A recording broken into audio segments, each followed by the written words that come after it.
Assalamualaikum warahmatullahi wabarakatuh. Perkenalkan, nama saya Muhammad Khairun Najmi Ali dengan NIM C1C019144, mahasiswa Universitas Jambi, program studi akuntansi. Di sini saya akan menyampaikan materi yang berjudul penyusunan hasil penelitian, pembahasan, kesimpulan, dan saran guna untuk memenuhi tugas mata kuliah metodologi penelitian. Penyusunan hasil penelitian. Laporan penelitian adalah uraian tentang hal-hal yang berkaitan dengan proses kegiatan penelitian. Dengan demikian, isi laporan penelitian bukan hanya tentang langkah-langkah yang telah dilalui oleh peneliti saja, tetapi juga latar belakang permasalahan, kerangka pikir, dukungan teori, dan lain sebagainya yang bersifat memperkuat makna penelitian yang dilakukan penulisan. Penyusunan laporan penelitian memberikan manfaat yang besar sekali, baik bagi penulis maupun bagi masyarakat. Terdapat 6 manfaat yang diperoleh dari kegiatan tersebut sebagai berikut. Penulis akan terlatih mengembangkan keterampilan membaca yang efektif karena sebelum menulis karya ilmiah, ia mesti membaca terlebih dahulu kepustakaan yang ada relevansinya dengan topik yang akan dibahas. Yang kedua itu penulis akan terlatih menggabungkan hasil bacaan dari berbagai buku sumber, mengambil sarinya dan mengembangkannya ke tingkat pemikiran yang lebih matang.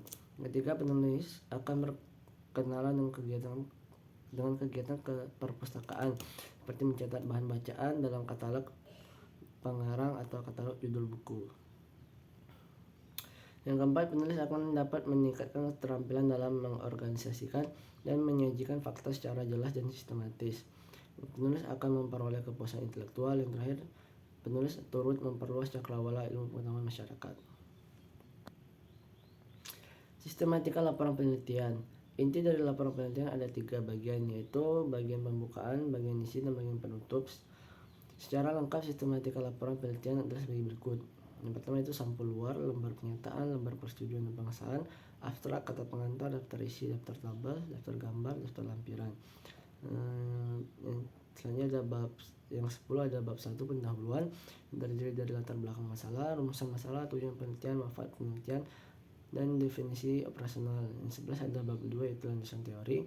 Yang ke-12 ada bab 3 metodologi penelitian yang terdiri dari pendekatan dan metode penelitian, populasi dan sampel instrumen penelitian, analisis data, dan langkah-langkah penelitian. Yang ke-13 ada bab 4 yaitu hasil penelitian dan pembahasan. Yang ke-14 ada bab 5 yaitu kesimpulan, implikasi, dan saran. 15 daftar pusaka, lampiran-lampiran. Yang terakhir ada riwayat hidup penulis.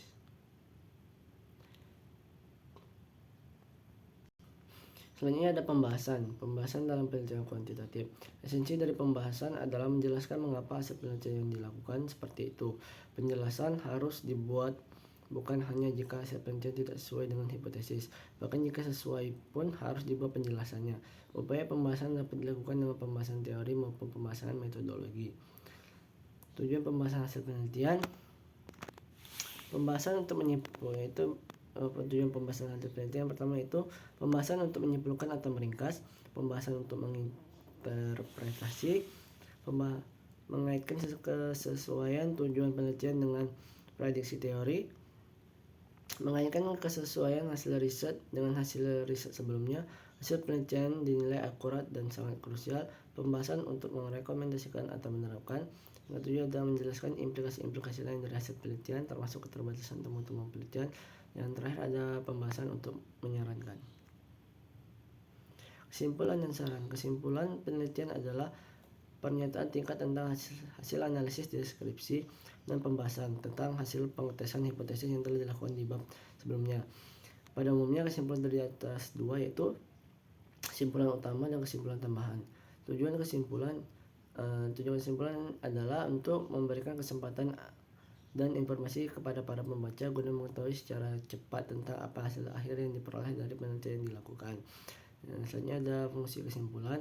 Kesimpulan berfungsi untuk menjawab rumusan masalah atau berupa hasil pengajuan hipotesis yang didapat dalam bab pendahuluan. Langkah-langkah penyusunan kesimpulan yaitu menguraikan garis besar permasalahan yang kemudian memberikan ringkasan tentang segala sesuatu yang telah diuraikan pada bab-bab sebelumnya.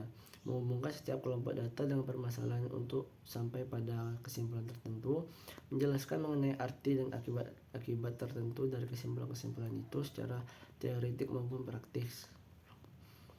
Yang kelima itu selanjutnya jenis-jenis kesimpulan. Kesimpulan penelitian dibedakan menjadi kesimpulan penelitian non statistik dan kesimpulan penelitian statistik. Yang keenam itu ada saran. Saran adalah rekomendasi yang ditulis setelah kesimpulan, dapat ditunjukkan pada pembuat kebijakan, kepada para pengguna hasil penelitian yang bersangkutan, kepada peneliti berikutnya, dan kepada pemecah masalah di lapangan. Baiklah, segitu saja yang dapat saya sampaikan. Saya Karuna Jumali, mohon maaf apabila ada salah kata. Terima kasih atas perhatiannya.